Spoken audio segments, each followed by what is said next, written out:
Dans cette 5e petite vidéo sur les choses importantes que vous devez savoir concernant l'auto-école, je veux vous parler des experts aux examens pratiques.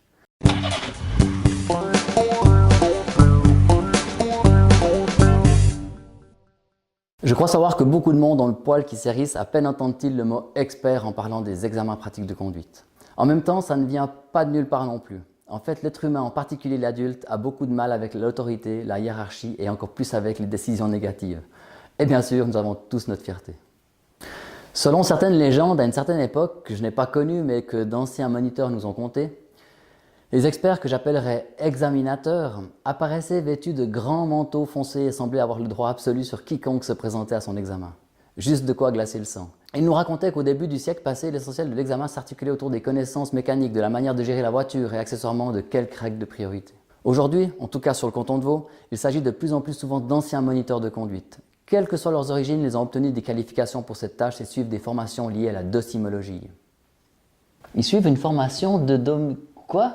Oui, donc la science de l'évaluation. De cette manière, ils sont capables de prévenir tout effet pervers lié à cette pratique qui pourrait influencer l'appréciation, tel que l'effet de contraste ou l'effet de halo. Ils savent aussi qu'ils doivent se méfier de ce qui peut influencer leur propre jugement, tel que leur fatigue, contrariété ou au contraire un excès de bonne humeur. Ils sont attentifs à toute autre forme de préjugés dans lesquels ils peuvent se confondre, positifs ou négatifs, qui pourraient être générés par la candidate ou le candidat lui-même. Enfin, ils sont conscients que leur attitude, leur posture et la manière dont ils s'adressent au candidat ou verbalisent les choses peut être décisive dans la réussite d'un examen. Pour finir, les examinateurs savent que l'évaluation est une science particulière pour laquelle ils doivent connaître l'aspect subjectif lié à cette pratique et savoir l'utiliser à l'avantage du candidat, mais d'abord au profit de la sécurité routière. Et pour que l'évaluation soit la plus juste possible au-delà de l'aspect subjectif auquel ils sont très sensibles, des critères bien précis sont observés sur la base d'éléments factuels. À cet effet, les examinateurs connaissent parfaitement la loi sur la circulation routière et les principales ordonnances qui s'y rattachent, ainsi que toutes les techniques et tous les principes de la conduite écologique et économique. Vous pouvez d'ailleurs librement consulter ces textes en suivant ce lien. Les annexes de l'ordonnance sur l'admission des véhicules et des conducteurs expliquent dans les détails ce qui vous sera demandé lors de votre examen pratique. Ah ouais, ils sont formés à tout ça, les experts. Ok, ouais. Ben écoute, je crois bien, sinon je ne vois pas comment ils pourraient procéder à des vraies évaluations. Et sachant que les gens investissent beaucoup de temps et d'énergie et d'argent dans leur formation, et considérant qu'un permis peut autant changer une vie de manière positive qu'en détruire lors d'accidents, il serait aberrant que les candidats ne soient pas évalués de manière rigoureuse par des gens ayant de grandes compétences.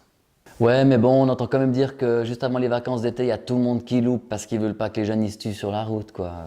Effectivement, alors beaucoup de gens sont convaincus que les experts cherchent quand même à piéger des candidats au permis. Alors je pourrais jamais prétendre que c'est jamais arrivé.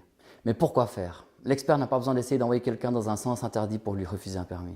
Alors si on veut appliquer la loi au pied de la lettre, personne n'obtiendrait de permis à part peut-être des moniteurs et quelques-uns de mes élèves. Les examinateurs conduisent l'examen pratique en fermant les yeux sur des dizaines d'imprécisions et petites fautes. Des placements faux, des observations tardives, des réactions à la place d'anticipation, des clignotants mis trop tard. Il leur arrive même dans de rares cas de fermer les yeux sur des stops coulés ou sur des piétons mal anticipés. En réalité, les experts refusent des permis s'ils constatent que les candidats éprouvent des difficultés récurrentes dans certaines situations, par exemple liées à l'identification et à la gestion de ces situations, ou lorsqu'il se produit des fautes de circulation non seulement liées à la loi, mais qui peuvent générer un danger, ou alors s'il y a une vraie mise en danger concrète ou un cumul d'un certain nombre de fautes moyennement graves.